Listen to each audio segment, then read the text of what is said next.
Good evening दोस्तों। स्वागत है आपका हमारे चैनल में राठौड़ सर 243 में। आपने कल पढ़ा बीजेपी के बारे में और कांग्रेस के उत्पत्ति और उद्भव के बारे में।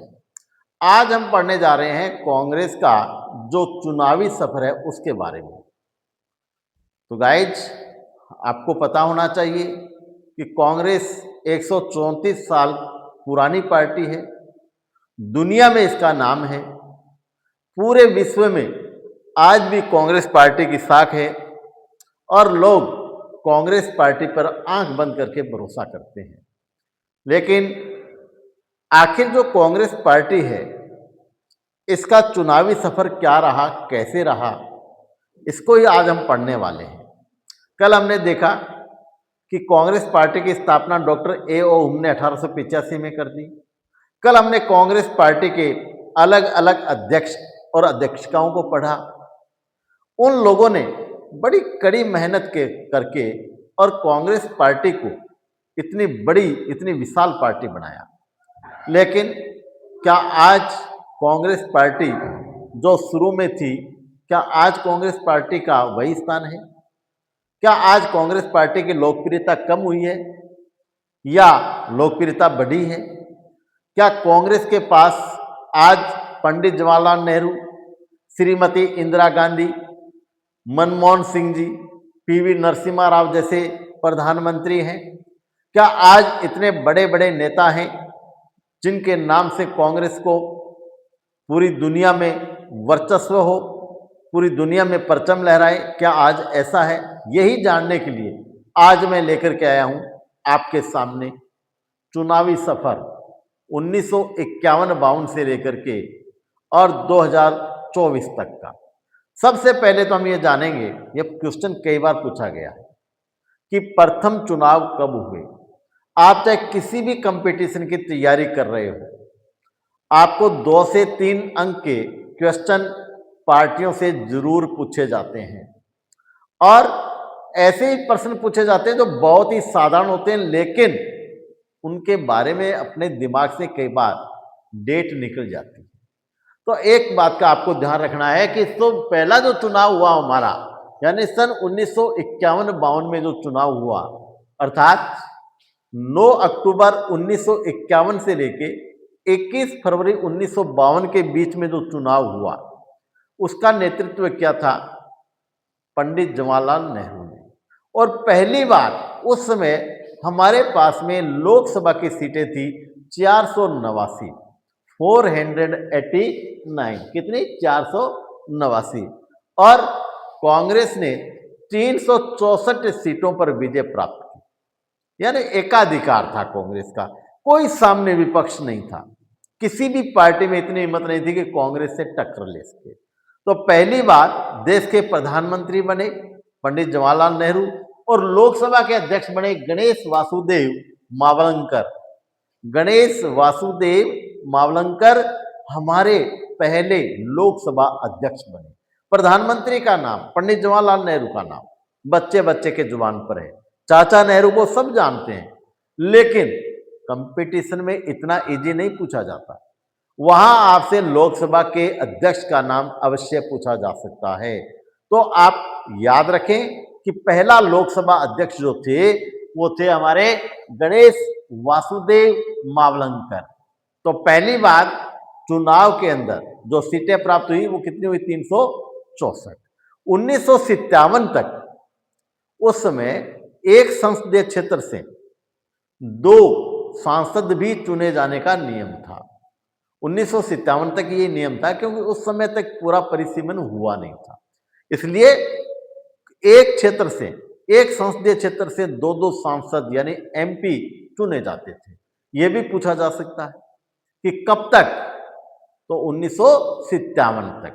1957 के बाद उसको बंद कर दिया गया। तो पहला हमारा चुनाव 51-52 में हुआ, दूसरा चुनाव होता है 1957 में। तो 1957 में गाइज आप देख रहे हैं बोर्ड पर लिखा हुआ है कांग्रेस को 371 सीटें मिली, अर्थात थोड़ी सी बढ़त और लोकप्रियता का ग्राफ और बढ़ता चला गया। और पंडित जवाहरलाल नेहरू फिर प्रधानमंत्री बने। एक लंबे समय तक हमारे देश के प्रधानमंत्री रहे हैं पंडित जवाहरलाल नेहरू, और प्रधानमंत्री पद पर रहते हुए ही वो मृत्यु को प्राप्त हुए।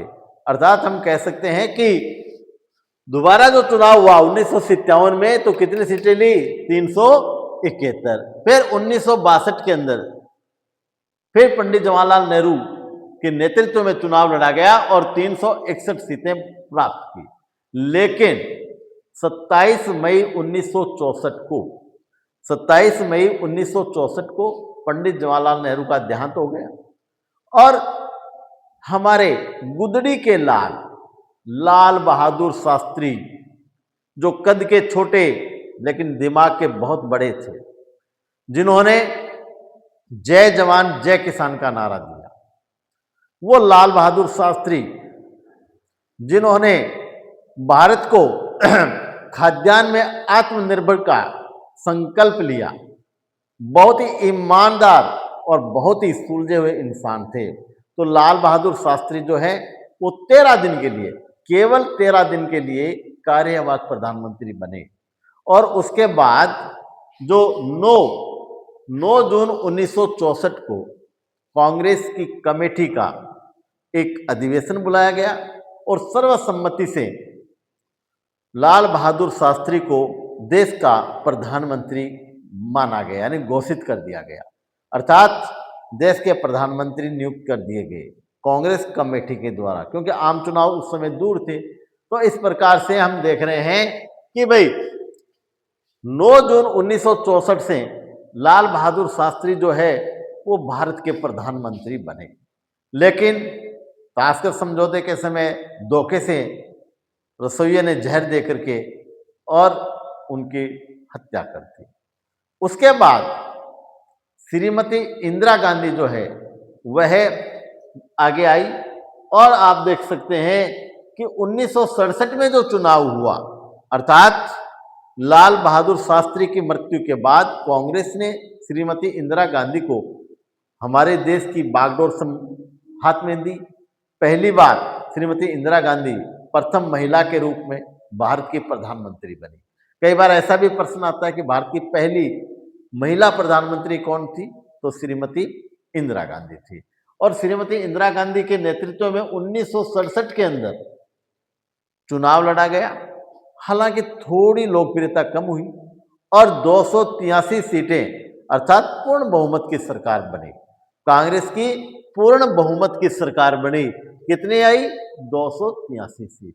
लेकिन लोकप्रियता का ग्राफ नीचे आने के कारण पहली बार ऐसा हुआ कि भारत के राज्यों में, अलग अलग राज्यों में, जिनमें से कुछ राज्यों के अंदर गैर कांग्रेसी सरकार जो है वो बनी। तो गैर कांग्रेसी सरकार बनाने का जो काम शुरू हो गया, इसका मतलब लोकप्रियता धीरे धीरे कम होने लगी। तो इसी लोकप्रियता को किस प्रकार से बहाल किया जाए, किस प्रकार से लोकप्रियता का ग्राफ ऊपर लिया जाए, इसके लिए श्रीमती इंदिरा गांधी ने बहुत मेहनत की, कड़ी मेहनत की और आगे चल करके उसने एक नारा दिया सन 1971 के चुनाव के समय, गरीबी हटाओ। 20 सूत्रीय कार्यक्रम शुरू किए, गरीबी हटाओ का नारा दिया और इस प्रकार इसका परिणाम हुआ कि 352 सीटें मिली। अर्थात 282 से सीधा ग्राफ देखो, सीधा का सीधा ग्राफ 352 पर आ गया, अर्थात गरीबी हटाओ। लेकिन गलती सबसे होती है। श्रीमती इंदिरा गांधी ने भी गलती की। क्या? उसने भारत की बढ़ती हुई जनसंख्या को कंट्रोल करने का काम किया, बहुत अच्छा काम था। लेकिन जो कर्मचारी थे उन्होंने सारा खेल बिगाड़ दिया। इंदिरा गांधी ने कहा कि भाई परिवार नियोजन को घर घर तक पहुंचाना है, अर्थात नसबंदी को उसने बढ़ावा दिया। लेकिन गलती ये हो गई कि उसने उन लोगों के लिए इनाम रख दिया जो नसबंदी के लिए लोगों को खुश करके लाएंगे और उनकी नसबंदी कराएंगे। श्रीमती गांधी का कहना तो ये था कि आप जाइए, कन्वेंस कीजिए लोगों को, उन्हें परिवार नियोजन का महत्व समझाइए, छोटे परिवार से क्या लाभ होता है ये समझाइए। लेकिन लोगों ने पैसों के लालच में आकर के और जबरदस्ती परिवार नियोजन करना शुरू कर दिया, नसबंदी शुरू कर दी। भाइयों, ऐसा ऐसा केस हुआ, ऐसे ऐसे लोगों की नसबंदी कर दी गई जो बेचारे कंवारे थे, अनमैरिड लोगों की नसबंदी कर दी गई और वो चिल्लाते रह गए। उसी का परिणाम यह हुआ कि 1977 के अंदर जब चुनाव आया तो जनता कांग्रेस से नाराज हो गई और पहली बार 1977 के अंदर कांग्रेस को हार का मुंह देखना पड़ा और कांग्रेस को केवल 153 सीटें मिली, अर्थात बहुमत से काफी नीचे रह गई। इसलिए पहली बार जनता पार्टी ने, अर्थात गैर कांग्रेस पार्टी ने सरकार बनाई और प्रधानमंत्री बने मोरारजी देसाई। पहली बार ऐसा हुआ, गैर कांग्रेस की सरकार बनी और कांग्रेस जो अब पिछड़ गई। लेकिन श्रीमती इंदिरा गांधी को ऐसे आयरन लेडी नहीं कहते। इंदिरा गांधी की लोकप्रियता का ग्राफ कम नहीं हुआ, कांग्रेस का ग्राफ जरूर गिर गया लेकिन श्रीमती इंदिरा गांधी का ग्राफ कम नहीं हुआ।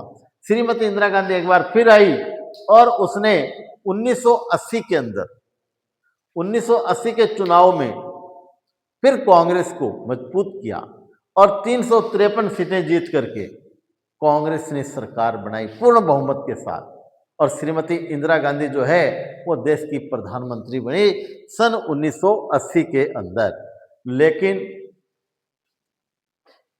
देश में इंदिरा जी का नाम, पूरे विश्व में इंदिरा का नाम बड़ी कर्मठ, मेहनती, यानी आयरन लेडी यूं ही नहीं कहा गया, पूरे देश को एक सूत्र में बांध के चलने वाली महिला थी। लेकिन 31 अक्टूबर 1984 को श्रीमती इंदिरा गांधी के जो गार्ड थे, अर्थात बॉडीगार्ड जो थे, उन्होंने उनकी हत्या कर दी। 31 अक्टूबर 1984 को श्रीमती इंदिरा गांधी की हत्या कर दी गई और उसके बाद सहानुभूति की लहर चली और इतनी जोरदार लहर चली कि जो 1980 में बीजेपी बनी थी, जिसकी 2 सीटें जो थी 1980 में जो बीजेपी बनी वो कहीं हवा में उड़ गई और 1984 में कांग्रेस को 404 सीटें मिली। आज तक कभी किसी भी पार्टी को इतनी बड़ी सफलता नहीं मिली। राजीव गांधी एक युवा प्रधानमंत्री देश को मिले और इंदिरा की नाम की सहानुभूति का फायदा कांग्रेस को मिला और पहली बार कांग्रेस को इतनी बड़ी सफलता मिली, अर्थात 404 सीटें और युवा प्रधानमंत्री मिले। राजीव गांधी जो थे वो कभी भी राजनीति में नहीं थे, राजनीति से हमेशा दूर रहते थे। हाँ, उनके बड़े भाई संजय गांधी जो एक एयरप्लेन क्रैश में खत्म हो गए थे, उनकी देहांत हो गया था, एक्सीडेंट हो गया था, वो पॉलिटिक्स में थे और शायद इंदिरा जी से भी ज्यादा लोकप्रिय हो रहे थे। उनकी लोकप्रियता का ग्राफ इंदिरा से भी ज्यादा बढ़ रहा था। लेकिन राजीव गांधी ऐसे नहीं थे। राजीव गांधी हमेशा जो है वो राजनीति से दूर रहते थे, लेकिन पहली बार 404 सीटें जीत करके वो प्रधानमंत्री बने। उसके बाद में 1989 के अंदर आपको पता है इसी दौरान राजीव गांधी की भी हत्या कर दी गई। लेकिन 1989 में कांग्रेस का ग्राफ गिर गया और कुछ विपक्ष पार्टियां मिलकर के और एक फ्रंट बनाया, एक संगठन बनाया और विजय प्राप्त की। अर्थात कांग्रेस को इस बार बहुत कम सफलता मिली, केवल 197 सीट मिली, तो यह सरकार नहीं बना सकी और विश्वनाथ प्रताप सिंह हमारे देश के प्रधानमंत्री बने। पहली बार उप प्रधानमंत्री चौधरी देवीलाल को बनाया गया। चौधरी देवीलाल देश के उप प्रधानमंत्री बने और विश्वनाथ प्रताप सिंह, जिनको हम वीपी सिंह जी के नाम से जानते हैं, उनको देश का प्रधानमंत्री बनाया गया। लेकिन जो गलती श्रीमती इंदिरा गांधी ने की, वैसी गलती विश्वनाथ प्रताप सिंह ने कर दी। उन्होंने मंडल आयोग की रिपोर्ट लागू कर दी, जिसका पूरे भारत में विरोध हुआ। युवाओं ने आत्मदाह किया और इस प्रकार से वीपी सिंह को भी अपना पद छोड़ना पड़ा। तो 1989 में 197 सीटें मिली और प्रधानमंत्री बने वीपी सिंह। लेकिन 1991 के अंदर कांग्रेस सबसे बड़ी पार्टी बनकर के आई, 244 सीटें मिली और यूपीए के साथ मिलकर के इसने सरकार का गठन किया और देश के प्रधानमंत्री बनाए गए नरसिम्हा राव, पीवी नरसिम्हा राव। तो पीवी नरसिम्हा राव जो थे वो देश के प्रधानमंत्री बने। उसके बाद में 1996 के चुनाव आए तो इस समय कांग्रेस की फजीती हुई, हार हुई और बीजेपी को भी कोई सफलता नहीं मिली, केवल 140 सीटें मिली। लेकिन सबसे बड़ी पार्टी होने के कारण इसे सरकार का न्योता दिया गया और केवल 13 दिनों के लिए, अर्थात 13 दिन के लिए बीजेपी को, जिसके पास 161 सीटें थी, बड़ी पार्टी थी 161, यानी कांग्रेस से ज्यादा थी, 21 सीटें ज्यादा कांग्रेस के पास, तो केवल 140 और उसके पास 161। तो इसलिए बीजेपी ने सरकार बनाने का निर्णय तो ले लिया, लेकिन लोकसभा में बहुमत पारित नहीं कर सके, अपनी शक्ति का प्रदर्शन नहीं कर सके। इसलिए 13 दिन के बाद अटल बिहारी वाजपेयी को अपने पद से, अर्थात प्रधानमंत्री के पद से रिजाइन करना पड़ा। उसके बाद में फिर 98 और 99 के अंदर जो बीजेपी है उसने एनडीए के साथ मिलकर के, बीजेपी को इस टाइम में थोड़ी सीटें ज़्यादा मिल गई, 182 सीटें मिली, लेकिन कांग्रेस का तो वही हाल था 141, अर्थात कांग्रेस को 141 सीट मिली जबकि बीजेपी को 182। तो बीजेपी ने एनडीए के साथ मिलकर, अन्य जो पार्टियों का एक ग्रुप बनाया गया, एनडीए नाम दिया गया, उसके साथ मिलकर के सरकार बनाई और पूरी 5 साल तक सरकार चली। उसके बाद में नंबर आता है 2004। 2004 के अंदर जो एनडीए था वो थोड़ा कमजोर पड़ गया और कांग्रेस को इस बार 145 सीटें मिली, कोई खास सीटें नहीं, लेकिन यूपीए के साथ मिलकर के इसने सरकार बनाई। और जब कई दल मिलकर के सरकार बनाते हैं तो वो सरकार मजबूत नहीं होती, इसलिए कांग्रेस की साख धीरे धीरे कमजोर होती चली गई और यूपीए के प्रधानमंत्री कौन बनाए गए? मनमोहन सिंह जी, जो पूर्व वित्त मंत्री थे। वित्त मंत्री रहते हुए, यानी प्रधानमंत्री जो हमारे थे मनमोहन सिंह जी, वो बहुत ही टॉप इकोनॉमिस्ट थे, अर्थशास्त्री थे, और उनके शासनकाल में ही सबसे ज्यादा मंदी बाढ़ आया। तो इसीलिए कांग्रेस का ग्राफ गिरता चला गया और 2009 के अंदर कांग्रेस को मिली 206 सीटें। अब की बार कांग्रेस थोड़ा ऊपर तो उठी, लेकिन इतना ऊपर नहीं उठी कि वो अकेली सरकार बना दे। यूपीए के साथ मिलकर के फिर सरकार बनाई और केवल मनमोहन सिंह जी, सब जानते हैं, मुझे बताने की आवश्यकता नहीं है, भाई आप पढ़े लिखे लोग हैं, मनमोहन सिंह जी केवल नाम के प्रधानमंत्री थे। क्यों? क्योंकि सोनिया गांधी प्रधानमंत्री बन नहीं सकती थी, क्योंकि भारतीय संविधान के अनुसार विदेशी मूल का कोई भी व्यक्ति भारत का प्रधानमंत्री नहीं बन सकता, और मजबूरी थी कि सोनिया जी प्रधानमंत्री नहीं बन सके, इसलिए उन्होंने मनमोहन सिंह जी का नाम प्रस्तावित किया और मनमोहन सिंह जी को प्रधानमंत्री बना दिया। मनमोहन सिंह जी अच्छी तरह जानते थे कि भाई मेरे हाथ में कुछ नहीं है, मुझे तो बनाया गया है, तो इसलिए काम तो सारे के सारे सोनिया जी कर रहे थे, नाम था मनमोहन सिंह जी का।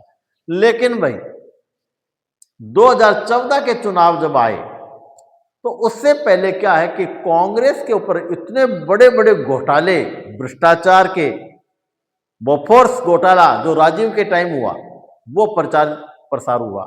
इसके अलावा जो कांग्रेस यूपीए में जो मंत्री थे उन पर मनमोहन सिंह जी का कोई कंट्रोल नहीं था और उन्होंने दोनों हाथों से भ्रष्टाचार बढ़ाने का काम किया। खूब घोटाले हुए, इतने घोटाले हुए कि जन जन विरोध में चला गया कांग्रेस के।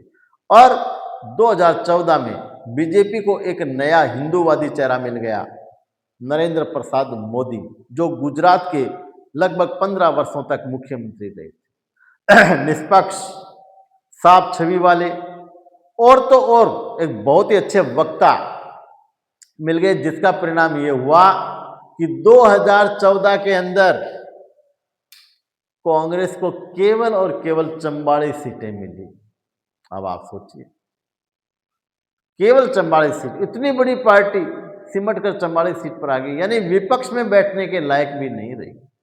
और फिर दूसरा चुनाव आया 2019 का। भाई इस समय तो बीजेपी ने और ही रंग दिखा दिया, 303 सीटें ले गई, जबकि हमारी कांग्रेस को केवल 52 सीट मिली। कांग्रेस की फिर फजीती हुई। अब नेतृत्व अब राहुल जी के हाथ में था और उनका किसी प्रकार की जो भी उनकी अभिव्यक्ति मान लीजिए, उनके विचार मान लीजिए, या मैं तो ये कहूँगा कि वो टेबल वर्क करते ही नहीं हैं। ऐसे ही लोगों ने एक मनोरंजन के रूप में उनको सुना और कोई महत्व नहीं दिया। तो पहले 2000 जो 14 में 44 सीट, तो 19 में फिर 52 सीटें आ गई, यानी कांग्रेस का ग्राफ बिल्कुल खत्म सा हो गया। और फिर 2024 के जो चुनाव आए उसमें भी कांग्रेस कोई खास गोल नहीं खिला सकी, अर्थात 100 का आंकड़ा भी प्राप्त नहीं कर सकी। दहाई की संख्या यानी 99 में अटक के रह गई और कांग्रेस जो है वो बहुत पिछड़ गई। हालांकि बीजेपी को इस बार केवल 240 सीटें मिली, लेकिन एनडीए को मिलाकर के 292 सीटें हो गई, 272 जादू आंकड़ा का पार हो गई। और आज नरेंद्र प्रसाद मोदी 2025 में अपने पद पर विराजमान है, देश के यशस्वी प्रधानमंत्री हैं और तो और पूरे विश्व के नेता बने हुए हैं। नरेंद्र मोदी के सामने विश्व के सारे नेता बोने नजर आते हैं। तो आज हमने जो पढ़ा, कांग्रेस जो कैसे अर्श से फर्श पर आ गई, टॉप से बॉटम पर आ गई, और एक दो सदस्यों वाली पार्टी जिनके पास 1984 में केवल 2 मेंबर थे, एमपी थे, एक तो गुजरात से और दूसरा आंध्र प्रदेश से, वो पार्टी आज दुनिया की, न केवल भारत की, दुनिया की सबसे बड़ी पार्टी बन गई। 20 करोड़ से भी ज्यादा जिसके सदस्य हैं। आज सबसे बड़े लोकतंत्र की सबसे बड़ी पार्टी बनी हुई है भारतीय जनता पार्टी। तो आज कांग्रेस जो है वो अपने अस्तित्व के लिए केवल संघर्ष कर रही है। आज कांग्रेस के पास कोई ऐसा चेहरा नहीं है जिसके नाम पर कांग्रेस वोट ले सके। आज कांग्रेस जो है वो ऐसी पार्टियां जो क्षेत्रीय पार्टियां हैं उनके साथ मिलकर के अपना अस्तित्व बचाने का प्रयास कर रही है। तो इसलिए आज हमने पढ़ा कि भाई कांग्रेस पार्टी जो 134 वर्ष पुरानी पार्टी जो है, आज उसकी दुर्दशा हो रही है। आज उसका वर्चस्व धीरे धीरे घटता जा रहा है, लोकप्रियता का ग्राफ घटता जा रहा है। और इसका मुख्य कारण है, एक तो भारत एक हिंदूवादी राष्ट्र है जहां पर कांग्रेस जो है वो हिंदुओं को उपेक्षित कर रही है, उनकी उपेक्षा कर रही है। नंबर 2, राहुल गांधी जो है वो परिपक्व नेता नहीं होने के कारण ऐसी बातों का विरोध कर लेते हैं जो देश की एकता अखंडता से जुड़ी हुई है। आज सेना पर प्रश्न उठा लेते हैं, कभी रोहिंग्यों के पक्ष में खड़े हो जाते हैं, तो कभी जातिवाद का जहर फैलाने का प्रयास करते हैं। राहुल गांधी केवल अंग्रेजों की नीतियों पर चल रहे हैं, फूट डालो शासन करो। लेकिन आज की जनता पढ़ी लिखी जनता है, आज की जनता अच्छी तरह समझती है कि किसका विरोध करना चाहिए, किसका नहीं करना चाहिए। अगर कांग्रेस को एक बार फिर खड़ा होना है तो कांग्रेस को वास्तविकता पर चलना पड़ेगा। जो नीतियां, हाँ मैं मानता हूं कि सेकुलर पार्टी है कांग्रेस, सभी धर्मों को साथ लेके चलती है, बहुत अच्छी बात है। सभी जातियों को साथ लेके चलने का प्रयास करती है, बहुत अच्छी बात है। लेकिन विरोध करने से पहले हमें यह भी देखना चाहिए कि हम कहीं नरेंद्र प्रसाद का विरोध करते करते भारत माता का विरोध नहीं करने लग जाए, जबकि कांग्रेस ऐसा शुरू कर चुकी है। इसलिए मैं इतना ही कहूंगा कि अगर कांग्रेस को पुनः अपना स्थान प्राप्त करना है, अपनी लोकप्रियता प्राप्त करनी है, तो उसे योजनाबद्ध तरीके से आगे बढ़ना होगा, अपने संगठन को मजबूत करना होगा और बूथ तक पहुंचना होगा, अपने कार्यकर्ताओं को एक बार फिर एक्टिव करना होगा। तभी जाकर के कांग्रेस पार्टी जो है वो फिर से सत्ता में आने के सपने देख सकती है, अन्यथा मंजिल बहुत दूर है। तो आज हमने पढ़ा कांग्रेस का चुनावी सफर सन 1951-52 से लेकर के 2024 तक। आशा है, उम्मीद है कि आपको समझ में आया।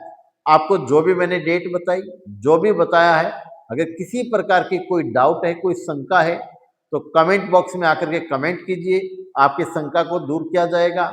और आगे हम फिर आगे कोई नया टॉपिक लेकर के आपके लिए हाजिर होंगे। अगर आप चैनल को पहली बार देख रहे हैं तो सब्सक्राइब करना नहीं भूलें।